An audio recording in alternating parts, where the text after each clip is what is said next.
Here is proof that Jacob Zuma played a role in the killing of the workers in Marikana. Listen to this clip.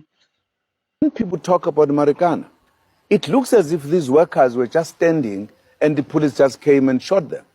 The workers were heavily armed, licking spears.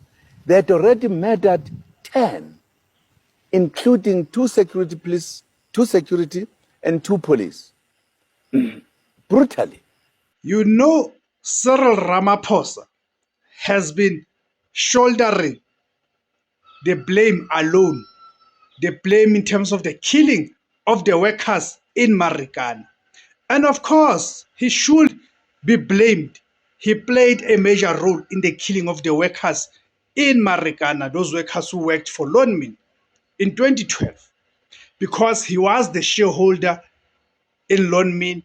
But even beyond that, he wrote an email to the police minister, Nathi Mthethwa, where Cyril Ramaphosa described those workers as dastardly criminal and therefore calling for concomitant action.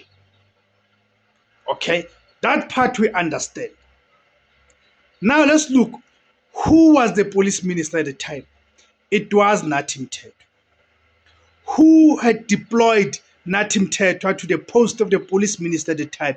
It was the state president, Jacob Zuma.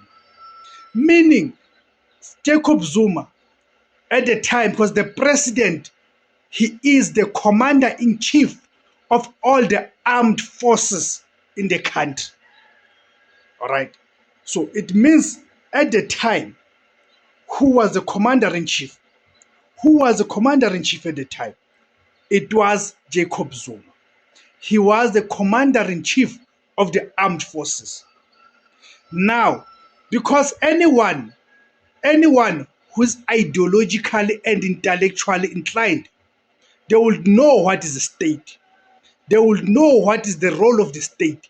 That the state is nothing but a committee for managing the common affairs of the bourgeois class. In this case, the state is led by Jacob Zuma. The Lonmin, that is the bourgeois class, the capitalist class. Therefore, the state is acting against the workers in defending and advancing the interests of the bourgeois, which is Lonmin. Even now, this clip we've just listened to confirms everything. You can hear Jacob Zuma being unremorseful.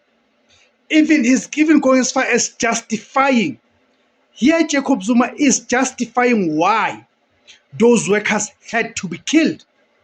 Jacob Zuma.